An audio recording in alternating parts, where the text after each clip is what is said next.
ऊस, ट्रॅक्टर आणि बसची भीषण धडक. आरग येथे एसटी बस ओढापात्रात कोसळली. 40हून अधिक प्रवासी जखमी.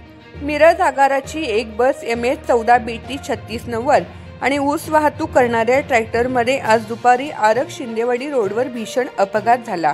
शिंदेवाडी येथील ओढापात्राजवळ ही धडक इतकी जोरदार होती की बस थेट ओढापात्रात कोसळली. या अपघातात बसमधील शालेय विद्यार्थ्यांनी प्रवासी असे सुमारे 40 ते 45 जण जखमी झाले असून बस चालक गंभीर जखमी असल्याची माहिती मिळत आहे. मिरज आगाराची ही बस मिरज मधभावी या मार्गावरून जात असताना आरग शिंदेवाडी रोडवरील ओढापात्रानजीक समोरून येणाऱ्या ऊस वाहतूक करणाऱ्या ट्रॅक्टरला तिने समोरासमोर धडक दिली. धडकेनंतर बस ओढ्यात कोसळली.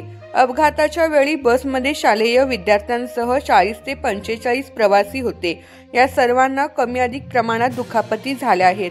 बस चालकाला गंभीर दुखापत झाल्याचे वृत्त आहे. तातडीने सर्व जखमींना मिरज येथील शासकीय रुग्णालयात उपचारासाठी दाखल करण्यात आले आहे.